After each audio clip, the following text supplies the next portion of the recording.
Certes, c'est moi Allah, point de divinité que moi.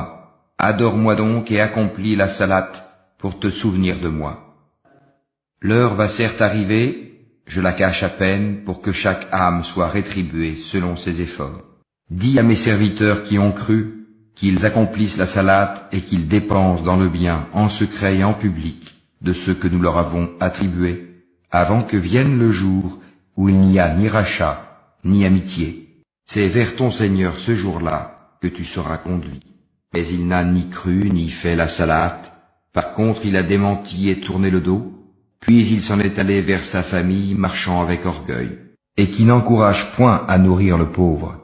Malheur donc à ceux qui prient, tout en négligeant et retardant leur salate. Au sujet des criminels, qu'est-ce qui vous a acheminé à Sakar? Ils diront, nous n'étions pas de ceux qui faisaient la salate, et nous ne nourrissions pas le pauvre, et nous nous associons à ceux qui tenaient des conversations futiles, et nous traitions de mensonges le jour de la rétribution, jusqu'à ce que nous vînt la vérité évidente, la mort. Ils restent dans l'expectative à votre égard. Si une victoire vous vient de la part d'Allah, ils disent, n'étions-nous pas avec vous? Et s'il en revient un avantage aux mécréants, ils leur disent, est-ce que nous n'avons pas mis la main sur vous pour vous soustraire aux croyants? Eh bien, Allah jugera entre vous au jour de la résurrection, et jamais Allah ne donnera une voix aux mécréants contre les croyants. Les hypocrites cherchent à tromper Allah, mais Allah retourne leur tromperie contre eux-mêmes, et lorsqu'ils se lèvent pour la salate, ils se lèvent avec paresse et par ostentation envers les gens, à peine invoquent-ils Allah. Ils sont indécis entre les croyants et les mécréants, n'appartenant ni aux uns ni aux autres.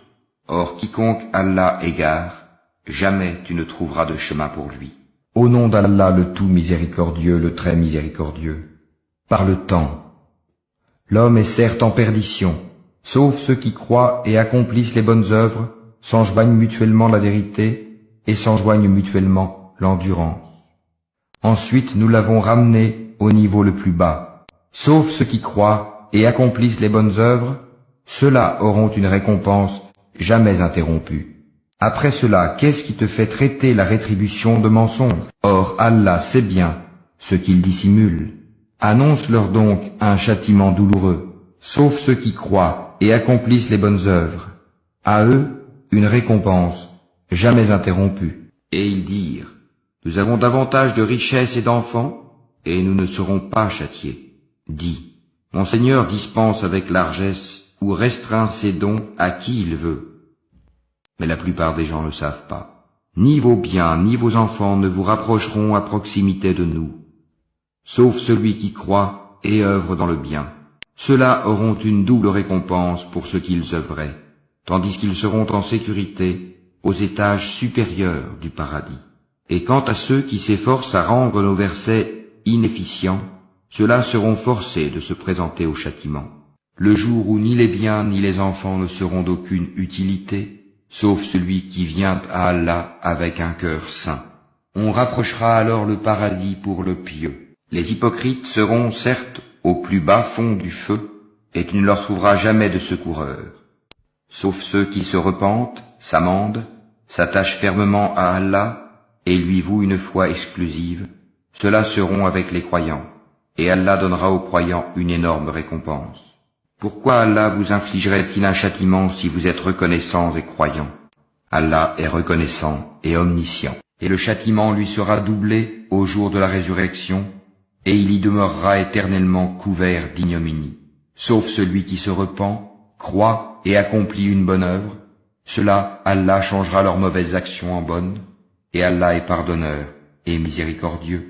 Et quiconque se repent et accomplit une bonne œuvre, c'est vers Allah qu'aboutira son retour.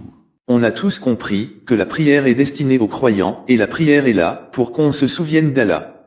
Le châtiment de Sakar est destiné qu'à ceux qui ont été maudits à cause de la prière. Il ne s'agit que des hypocrites et des mécréants, ceux qui ne croient pas, les athées et les hypocrites qui négligent la prière. Aucunement, dans le Coran, Allah a mis la prière comme obligation, que si elle n'est pas complète, toutes tes œuvres sont caduques et vouées au châtiment. Tout ça, c'est faux. On a tous vu aussi que le minimum qu'Allah nous demande pour qu'on aille au paradis, c'est de se repentir, de croire et de faire des bonnes œuvres, qu'en déplaise aux associateurs et aux mécréants. Maintenant, on va voir le verset que vos seigneurs, savants et imams détestent et qu'ils vous cachent pour vous amener à leurs hadiths, car ce verset contredit leurs hadiths et c'est normal qu'ils le cachent. Voici le verset qui va vous mettre au chaos que tous les sunnites détestent et cachent. Voici le coup fatal. Puis leur succédèrent des générations qui délaissèrent la prière et suivirent leur passion. Ils se trouveront en perdition.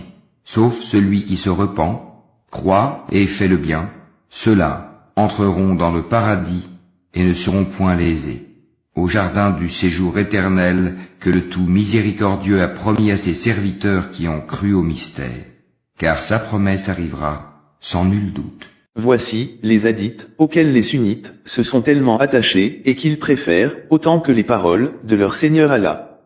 Ils ont pris le prophète Muhammad et leurs savants et imams comme seigneurs en dehors d'Allah et quand on leur dit qu'ils sont des associateurs, ils ne croient pas. Mais tellement les sunnites détestent leur Seigneur qu'ils vont rejeter les versets de leur Seigneur et aller voir d'autres seigneurs pour écouter leurs versets hadiths. Et pourtant c'est le même prophète qui parle, selon eux, pourquoi se contredit-il? Après, ils nous disent que le prophète est venu expliquer le Coran. Donnez-moi les hadiths qui expliquent le Coran et je vous mets au défi de me les ramener. Les diables vous ramènent sur les hadiths pour vous éloigner de la lumière, Al-Qur'an de votre unique Seigneur, Allah. Voilà les versets d'Allah que nous te récitons en toute vérité. Alors dans quelle parole croiront-ils après la parole d'Allah et après ces signes? Malheur à tout grand imposteur pécheur. Il entend les versets d'Allah qu'on lui récite, puis persiste dans son orgueil, comme s'il ne les avait jamais entendus. Annonce-lui donc un châtiment douloureux. S'il a connaissance de quelques-uns de nos versets, il les tourne en dérision. Ceux-là auront un châtiment avilissant. L'enfer est à leur trousse, ce qu'ils auront acquis ne leur servira à rien, ni ce qu'ils auront pris comme protecteur en dehors d'Allah. Ils auront un énorme châtiment. Ceci, le Coran, est un guide. Et ceux qui récusent les versets de leur Seigneur auront le supplice d'un châtiment douloureux. Maintenant, on va voir c'est qui, les gens, quand Allah dit, sauf, Ilah, que vous considérez comme des égarés. Et qu'ils iront en enfer, parce qu'ils ne font pas la salat et ne croient pas à vos hadiths. Allah du Coran, c'est un Dieu miséricordieux et indulgent, votre Allah des hadiths, c'est un Dieu barbare. Qu'en déplaise aux associateurs et aux mécréants, dans ce monde, il y a beaucoup de gens qui croient en un Dieu unique, sans l'associer, et croient à la vie après la mort. Ils font le bien. Mais, avec toutes vos divisions, pour égarer les gens, certaines personnes ont préféré se retirer. Et de continuer de croire qu'il y a bel et bien un créateur, et qu'il y a une vie après la mort. Et c'est eux les gens de Allah Rafou, qu'en déplaise aux associateurs et aux mécréants. Maintenant on va écouter la sourate 7, versets 1 à 56. Au nom d'Allah, le tout miséricordieux, le très miséricordieux. Alif, Lam, Mim, Sad. C'est un livre qui t'a été descendu. Qu'il n'y ait à son sujet nulle gêne dans ton cœur, afin que par cela tu avertisses, et qu'il soit un rappel aux croyants. Suivez ce qui vous a été descendu venant de votre Seigneur, et ne suivez pas d'autres alliés que lui, mais vous vous souvenez peu. Que de cités nous avons détruites. Or notre rigueur les atteignit au cours du repos nocturne ou durant leur sieste. Leur invocation, lorsque leur survint notre rigueur, se limita à ces paroles, certes nous étions injustes. Nous interrogerons ceux vers qui furent envoyés des messagers, et nous interrogerons aussi les envoyés.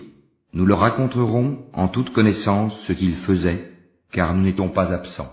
Et la pesée ce jour-là sera équitable. Donc celui dont les bonnes actions pèseront lourd, voilà ceux qui réussiront. Et quant à celui dont les bonnes actions pèseront léger, voilà ceux qui auront causé la perte de leurs âmes, parce qu'ils étaient injustes envers nos enseignements. Certes, nous vous avons donné du pouvoir sur terre, et nous vous y avons assigné subsistance, mais vous êtes très peu reconnaissants. Nous vous avons créé, puis nous vous avons donné une forme. Ensuite, nous avons dit aux anges, prosternez-vous devant Adam. Ils se prosternèrent, à l'exception d'Iblis, qui ne fut point de ceux qui se prosternèrent. Allah dit, qu'est-ce qui t'empêche de te prosterner quand je te l'ai commandé? Il répondit, je suis meilleur que lui, tu m'as créé de feu alors que tu l'as créé d'argile. Allah dit, descends d'ici, tu n'as pas à t'enfler d'orgueil ici, sors, te voilà parmi les méprisés. Accorde-moi un délai, dit Satan, jusqu'au jour où ils seront ressuscités. Allah dit, tu es de ceux à qui délai est accordé. Puisque tu m'as mis en erreur, dit Satan, je m'assoirai pour eux sur ton droit chemin. Puis je les assaillerai de devant, de derrière, de leur droite et de leur gauche, et pour la plupart, tu ne les trouveras pas reconnaissants. Sors de là, dit Allah, banni et rejeté. Quiconque te suit parmi eux, de vous tous, j'emplirai l'enfer. Ô Adam, habite le paradis, toi et ton épouse, et mangez-en, vous deux, à votre guise. Et n'approchez pas l'arbre que voici, sinon vous seriez du nombre des injustes. Puis le diable, afin de leur rendre visible ce qui leur était caché, leur nudité, leur chuchota, disant, votre Seigneur ne vous a interdit cet arbre que pour vous empêcher de devenir des anges ou d'être immortels. Et il leur jura, vraiment, je suis pour vous deux un bon conseiller. Alors il les fit tomber par tromperie.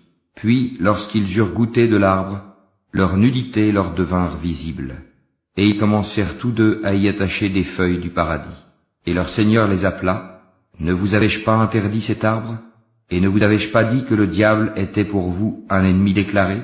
Tous deux dirent, ô notre Seigneur, nous avons fait du tort à nous-mêmes, et si tu ne nous pardonnes pas et ne nous fais pas miséricorde, nous serons très certainement du nombre des perdants.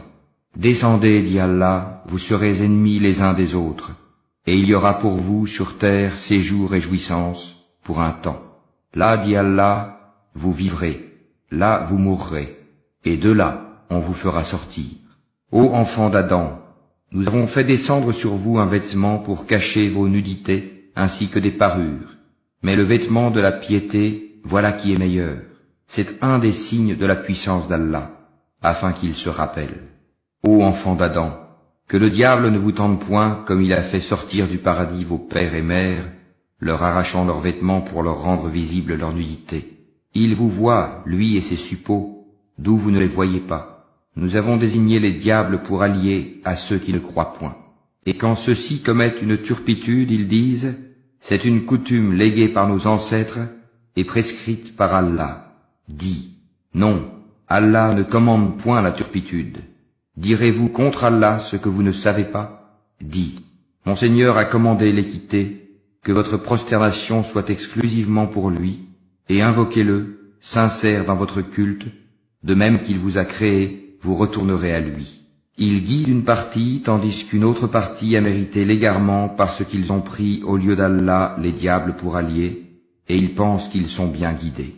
Ô enfants d'Adam, dans chaque lieu de salat, portez votre parure, vos habits, et mangez et buvez, et ne commettez pas d'excès, car Allah n'aime pas ceux qui commettent des excès.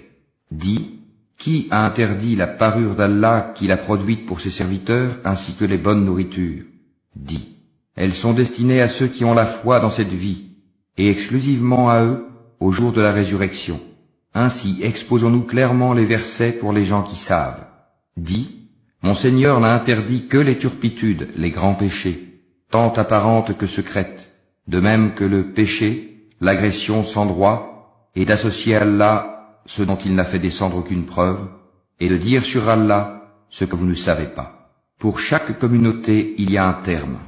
Quand leur terme vient, ils ne peuvent le retarder d'1 heure, et ils ne peuvent le hâter non plus. Ô enfants d'Adam, si des messagers choisis parmi vous viennent pour vous exposer mes signes, alors ceux qui acquièrent la piété et se réforment n'auront aucune crainte et ne seront point affligés. Et ceux qui traitent de mensonges nos signes et s'en écartent avec orgueil sont les gens du feu, et ils y demeureront éternellement. Quel pire injuste que celui qui invente un mensonge contre Allah ou qui traite de mensonge ses signes. Ceux-là auront la part qui leur a été prescrite, jusqu'au moment où nos envoyés, nos anges, viennent à eux pour leur enlever l'âme, en leur disant « Où sont ceux que vous invoquiez en dehors d'Allah ?» Ils répondront « Nous ne les trouvons plus », et ils témoigneront contre eux-mêmes qu'ils étaient mécréants. Entrez dans le feu, dira Allah, parmi les djinns et les hommes des communautés qui vous ont précédés. Chaque fois qu'une communauté entrera, elle maudira celle qui l'aura précédée. Puis, lorsque tous s'y retrouveront, la dernière fournée dira de la première, « Ô notre Seigneur, voilà ceux qui nous ont égarés. Donne-leur donc double châtiment du feu. » Il dira, « À chacun le double, mais vous ne savez pas. » Et la première fournée dira à la dernière, « Mais vous n'avez sur nous aucun avantage. Goûtez donc au châtiment pour ce que vous avez acquis. » Pour ceux qui traitent de mensonges nos enseignements et qui s'en écartent par orgueil, les portes du ciel ne leur seront pas ouvertes, et ils n'entreront au paradis que quand le chameau pénètre dans le chat de l'aiguille. Ainsi rétribuons-nous les criminels. L'enfer leur servira de lit, et comme couverture, ils auront des voiles de ténèbres. Ainsi rétribuons-nous les injustes. Et ceux qui croient et font de bonnes œuvres, nous n'imposons aucune charge à personne que selon sa capacité. Ceux-là seront les gens du paradis, ils y demeureront éternellement. Et nous enlèverons toute la rancune de leur poitrine, sous eux couleront les ruisseaux, et ils diront, « Louange à Allah qui nous a guidés à ceci. Nous n'aurions pas été guidés si Allah ne nous avait pas guidés. Les messagers de notre Seigneur sont venus avec la vérité, et on leur proclamera, « Voilà le paradis qui vous a été donné en héritage pour ce que vous faisiez. » Les gens du paradis crieront aux gens du feu, « Certes, nous avons trouvé vrai ce que notre Seigneur nous avait promis. Avez-vous aussi trouvé vrai ce que votre Seigneur vous avait promis? » Oui, diront-ils.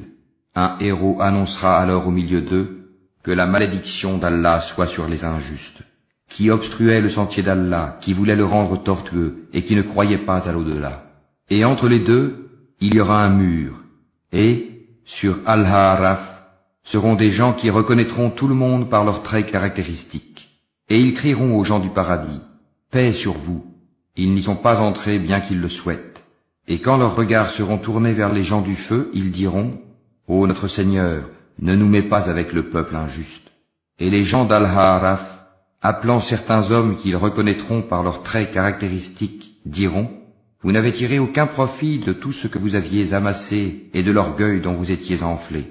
Est-ce donc ceux-là au sujet desquels vous juriez qu'ils n'obtiendront de la part d'Allah aucune miséricorde?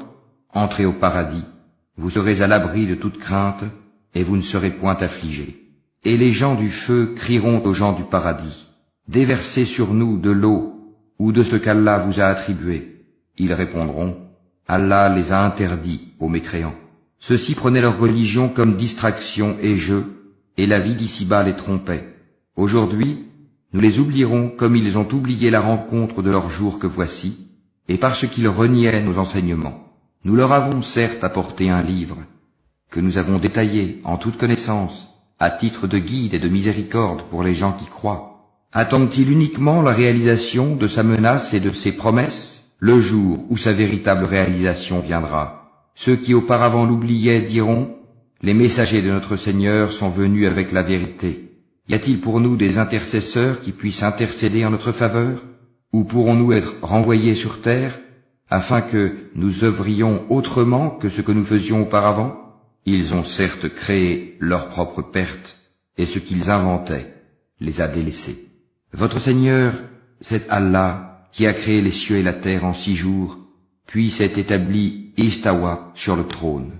Il couvre le jour de la nuit qui poursuit celui-ci sans arrêt. Il a créé le soleil, la lune et les étoiles, soumis à son commandement. La création et le commandement n'appartiennent qu'à lui. Toute gloire à Allah, Seigneur de l'univers. Invoquez votre Seigneur en toute humilité et recueillement, et avec discrétion. Certes, il n'aime pas les transgresseurs, et ne semez pas la corruption sur la terre après qu'elle ait été réformée, et invoquez-le avec crainte et espoir, car la miséricorde d'Allah est proche des bienfaisants. Voilà les preuves que la prière est très importante pour se souvenir d'Allah et qu'elle n'est pas obligatoire, comme veulent nous faire croire les sunnites avec leurs hadiths barbares. C'est ni Allah, ni le prophète Muhammad qui leur indiquent les hadiths authentiques et les hadiths inventés, c'est eux-mêmes qui jugent à la place d'Allah. Ils savent très bien que les hadiths sont des mensonges, mais ils ne veulent pas lâcher les coutumes de leurs ancêtres. Et vous avez très bien entendu les gens d'Al-Arafou que les sunnites considèrent comme des gens de l'enfer, alors que c'est le contraire qui va se produire au jour du jugement.